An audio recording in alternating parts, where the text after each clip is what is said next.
A show created by the fans, for the fans.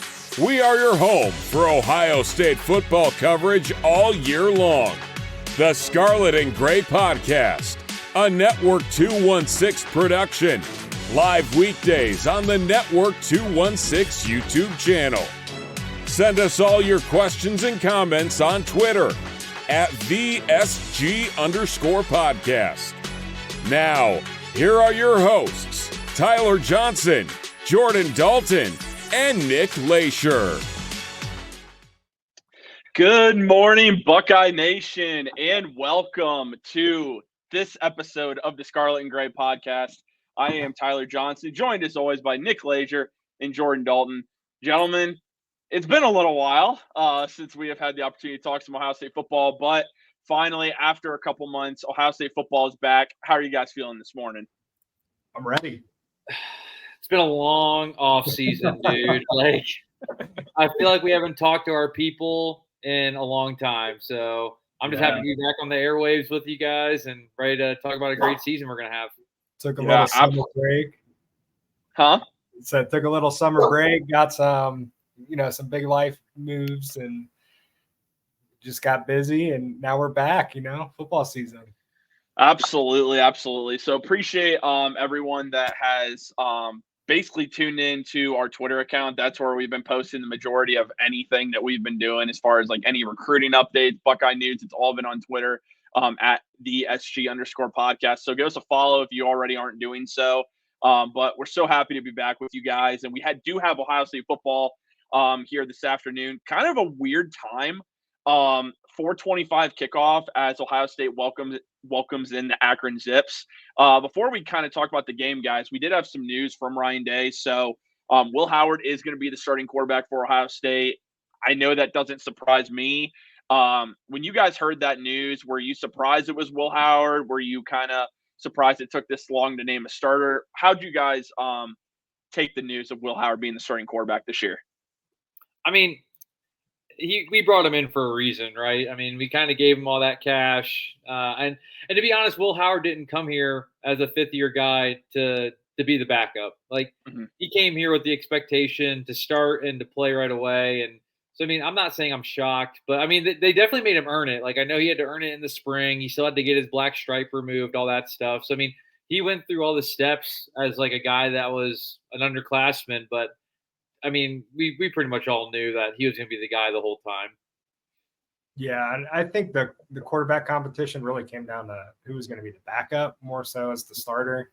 And I believe Julian Sayin beat out Devin Brown. Do we know? We don't know. It is. So Devin Brown's going to be the backup against Akron. It sounds like he will end up the backup this year, but I say that loosely because Julian Sayin, they are going to take advantage of those games until he has to redshirt. So I fully expect Julian Sayin to play this year for Ohio State. But Devin Brown will probably be the designated backup. Gotcha. Yeah. So, I mean, Will Howard's going to be the starter. Again, we all kind of expected that. The other news that came out, Tegra Shabola is going to be the starting right guard for Ohio State. He was battling Carson Hinsman pretty much all spring. How do you guys feel about that move? Again, I know people are a little bit worried about the offensive line. You're losing some talent, of course. Ohio State didn't really, outside of the transfer portal, just added Seth McLaughlin, which is a big pickup. But people are a little bit worried about the offensive line. How are you guys feeling about it this year? Definitely a point on the offense, I think. Yeah. I'd say it was a weak spot. Yeah. I mean, it's been a weak spot in recruiting as well. Just as I think they said since Urban Meyer's been head coach, our offensive line recruiting just hasn't been great at Ohio State. But yeah, getting Seth McLaughlin in transfer portal definitely helps overall. He's kind of an anchor he's going to be starting at center, correct? Seth McLaughlin, yeah, he will be starting at center. Yep. So I think that's the expectation, at least. That is the expectation. Yeah, the big thing with him was the snaps. I think against Michigan last year. So Alabama, Michigan, he had a couple errant snaps in a big game, and I think he had a few throughout the season, and that was kind of a red flag when he transferred. Everyone's like, man, he's a great blocker, but sometimes his snaps are a little wild. But overall, it's just we're not going to see much from the offensive line. Like if the offensive line's bad against Akron, like maybe we should be worried. Yeah. I don't think we're going to learn a ton until we get into Big Ten play. Yeah. Yeah, I would agree. I mean, yeah, I'm kind of right there. Like, we struggle against Akron though. Like we're gonna be having this conversation again, and it's not going to be good. Yeah. No, I completely agree with that. And I mean, with Tegra Shabola, I mean, this is a guy that's a mammoth of an offensive lineman. You're talking 6'6", 327 pounds. He's going to be a right guard. I mean, this is a big dude. So you know what? It sounded like he's performed well all spring and into the summer too. They saw more consistency, Ryan Day said. So really interested to see how he performs this year because again, he's a young guy. Like he is a junior, but he doesn't have many reps. I say young is in the reps portion of it. So really curious to see what he does with this opportunity and hopefully he plays well. The other big piece of news, I would say, and then we'll get into some of the just really tiny points that Ryan Day made. Another big piece of news is that Sonny Styles is going to be starting outside linebacker next to Cody Simon. What are your guys' thoughts on that? It was a battle between CJ Hicks and Sonny Styles. I think, at least on my end of things, it came down to Sonny Styles is going to be the guy that's on the field probably more often, but CJ Hicks is going to be that pass rush specialist, which I think is the role that he is suited for in this defense.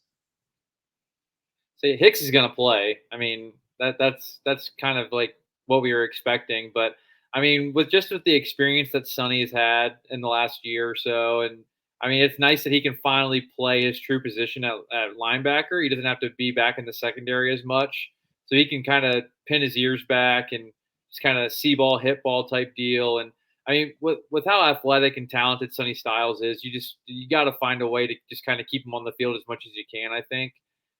So I mean, it's nice to have him back in his like pure position, with especially how locked down our secondary is going to be this year.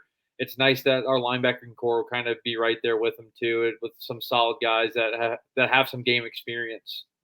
Yeah, I think with Caleb Downs coming in, it was kind of a given that they were going to move Sonny down to linebacker. And then just with his range and ability to play every down, like you said, TJ, he's going to be on the field a ton in different spots. I think they're going to use him all over cover.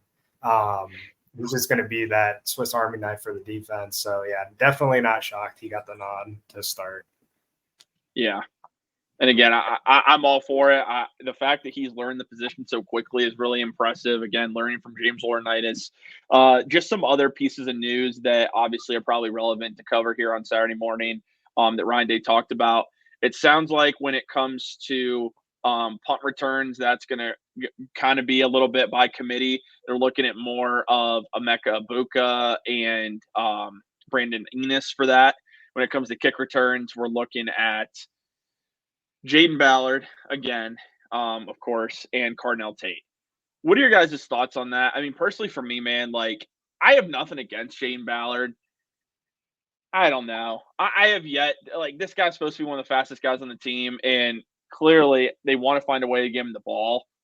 I don't know. I'm just kind of personally, Jaden Ballard doesn't do anything for me. Like, I rather see Cardinal Tate return kicks or Brandon Enos. I think Enos more so anybody else, because I think he's the fourth receiver in this group, and you need to get Enos the ball in many ways as you can, because he's probably going to be the odd man out as far as like even reps. Like, he's not going to be getting even reps. He's going to be kind of getting less probably than everyone else. What are your guys' thoughts on who's going to be handling special teams for us?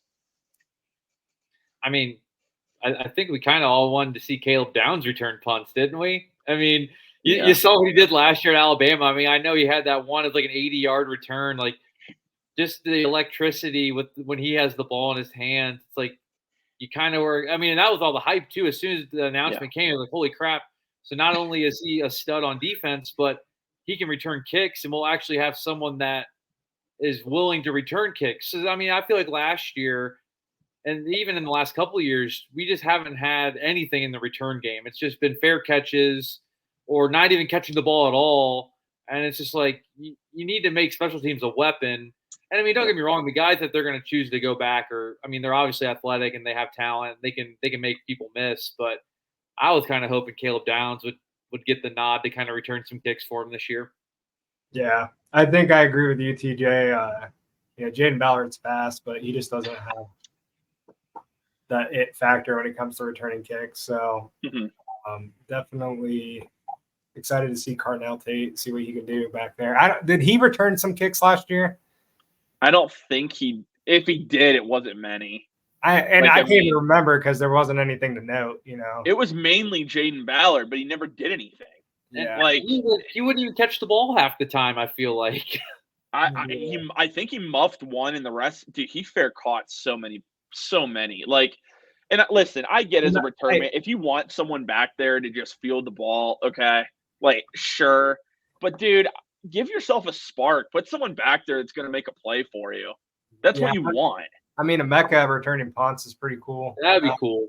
I know he's the type of guy that in the open field, you feel really comfortable with his ability to make people miss and create a big play. So I think he could provide something in the punt game. So we'll see. Final piece of news that I think, again, it's not really major news or anything like that, but Ryan Day did say the only injury it looks like that's going to be really impacting the Buckeyes is TC Caffey is out for the year. Other than that, it sounds like everyone's good to go, which is exactly what you want to hear at this time. Moving on to Akron, guys. So, I mean, Ohio State's favored by 40. The line's changed. I believe it's now like 48.5. Akron did name their starting quarterback. Ben Finley is going to be starting for them. Of course, he is a transfer that has previously played for NC State and California. He beat out Taj Bullock, a transfer from Virginia Tech. That name, at least for me, is familiar because he was my quarterback in my Eastern Michigan dynasty on College Football 25. So, but anyway, guys, so Akron does have experience, at least at the quarterback position. But ultimately, I mean, Joe Moorhead has not won a lot of games since he's taken over for Akron as head coach. Other than that, I mean, what do you want to see, like, from the Buckeyes today? Like, when you're playing a team like Akron, the expectation is you're supposed to blow them out. But most importantly, what do you guys just want to see, like, from the offensive side of the ball against Akron today? Yeah, so Akron's coming back from a 1-7 season in conference. They won 2 games total the whole year. So like to see a dub. That's number one. A big dub. But in all honesty, the Chip Kelly offense is kind of what I'm looking forward to seeing, how he uses these different weapons that we have on offense. I'm really curious to see how they use Jeremiah Smith, if he's going to be in that Marvin Harrison Jr. role, and how they use the dual running backs with Travion Henderson and Judkins, Quinshon Judkins, and the usage between those two guys, because I mean, there's an argument there that both those guys can be first-round picks next year, or pretty dang close. And how are you going to split those picks or those carries up between them? Like, do you ride the hot hand? Are you going to have them on a 50-50 snap count? Are they going to be on the field at the same time? And so that's definitely going to pique my interest. And then when it comes down to a quarterback play, I want to see Will Howard. I want to see what he can do. They were saying he was running 22 miles an hour in practice, which equates to like a 4.4 40 as a guy that's 6'5", 230 pounds, which is insane. But like, I want to see what he can do with his arm. I want to see him throw the ball deep. I want to see him hit those out routes, far side hash, just different things. I think Kyle McCord had a really great arm. I think that he didn't have it all together mentally. And so I think Will Howard might be the reverse. He might not have quite the arm as Kyle McCord, but I think he might have the mental strength and fortitude to kind of be the quarterback at Ohio State. So really just want to see that arm. I just want to see dominance, dude. Like, start to finish, like, just be relentless on both sides of the ball too. It's just, there's no reason. Like, I know it's Akron, sometimes these first games of the year, they can be a little bit of a lull, but it's like, you gotta hit the ground running, kind of set yourself up for the first 3 games of the year. and it's also getting these backups as much experience and playing time as you can, because with how long this season's going to be, you're going to need everybody the whole year just to be as ready to go as you possibly can. And I know Missouri is a one-off, but we cannot have a situation where, a couple quarterbacks go down, we get down to a third-string guy, and we just look clueless. Like, we cannot have something like that happen. And, with how long this season is expected to be, 17 games, you should have you want to be able to get guys as much reps as possible. So offense just needs to dominate the first half.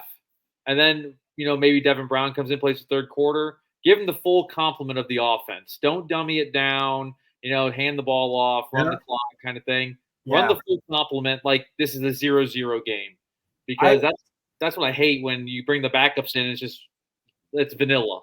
Yeah, and I wonder – so I think that's something that might be different with Chip Kelly running the offense. He's calling the plays. He's fully involved in the offense where 100% of his attention is on the offense. And Ryan Day's no longer the one that's overseeing the program and controlling the offense. And so I wonder if there will be a difference between the level of knowledge of all these quarterbacks, where from Howard to Sayan to Brown to Keenholz to Nolan, if that is a carryover from last year where they saw like those guys weren't ready and we have to have 3 quarterbacks that can go in there and the playbook doesn't change.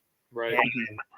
And so, yeah, I totally agree with you. I think with the expectations of this season and how much money that they've invested, like we don't have an excuse to fall asleep at the wheel this year. And so it's, this is the year they have the expectation. There's a lot of pressure on this team, but man, it's the best roster Ohio State's had. Probably in our lifetime, dude. 14, maybe 2015. 2015 team was loaded. 2015. It's so hard to tell because like once we see how like where these guys are drafted and whatnot, then it'll be like you can compare the talent a lot more that way. It's by far one of the most. It's one or two. It's one or two. Like that's the bottom line. This team is that talented. I think what you really want to see today is that I want to see an offense that doesn't turn the ball over. One thing with Will Howard and again, you're playing at Kansas State, but the turnovers, you got to limit the turnovers. I know that's something Ryan Day hates, and you can tell just with Kyle McCord last year how much it really pissed him off every single time there was a turnover or a bad read. I need Will Howard to just be efficient. I need him to take what the defense gives him. Again, this is good preparation, okay? This is Will Howard's first game as an Ohio State Buckeye. I expect the guy to be fired up. It doesn't matter if it's Akron. It doesn't matter who it is. This is a big deal. You're now quarterback of Ohio State. You're not at Kansas State anymore. It's a completely different ball game. I need to see Will Howard be efficient with the football, not turn it over. I also want to see his arm strength a little bit. I know that's a question mark with Will Howard is can he throw the deep ball? Can he throw it down the field? I need to see it. I saw some of it at Kansas State, but others said he just wasn't efficient with it. So I want to see what he can do. And then really for me, like on the defensive side of the ball, just no big plays. Last year, guys, Ohio State was great as far as limiting the number of big plays. That needs to continue. I understand it's Akron, and you should be able to force a lot of turnovers in this game, but don't get burnt deep. Don't have a loss in coverage here where someone gets behind you for a 50-yard touchdown pass. Like, don't let that happen in this game because there's no reason it should. You have everybody back. There's no excuse whatsoever on the defensive side of the ball. And on offense, just let Chip Kelly do his thing. I really, kind of like you said, JD, I want to see how he uses Judkins and Henderson. I doubt we see them both in the backfield together on Saturday because I don't know if you want to show that against Akron because I think we're going to see – I think we're going to see plenty of it this year, but I just don't know if Akron is when you want to, of course, start that. But for me, I'd be lying if I said I didn't want to see Jeremiah Smith. The hype is there. Let's see what he can do his first game as an Ohio State Buckeye. But as we're wrapping things up, guys, the line is 48.5 as of now. First off, what's your prediction for this game? And does Ohio State cover 48.5 points? Gosh, it's so hard because you're betting that Ohio State's going to score 7 more touchdowns and not give up. I don't know. I would say I think they cover. It's so tough not seeing this offense yet. Yeah, I know what we can it do. Is. You know? It is. I'm going to say I think they cover as well. I think 59-10. 59-10. I think they cover by a point. I don't think they give up a touchdown. I think 59-10, I think, is what we're going to be looking at. I think they give up a score late just because Akron's probably going to leave their starters in the whole game just to keep working on stuff. So maybe I don't know. If you're getting crushed by that much, I don't know, dude. Book it. Okay. I mean, I think they cover too, but I'm with Jordan. I don't think they're scoring a touchdown. I got 56-6. 59-3. All right. Well, guys, thank you for tuning into this Ohio State versus Akron game day preview. These are going to be back all this season. We know you guys liked them last year. You showed a lot of support on them. So hope you guys enjoy this game day preview. Be sure to drop a like on the video. Subscribe if you're brand new to the YouTube channel. Live shows are going to be back on Tuesday. So we will be back live. Can't wait to go back live. It's been a long time, but we're just so pumped we have Ohio State football back. We will talk to you guys all again soon. As always, go Buckeyes. Alert.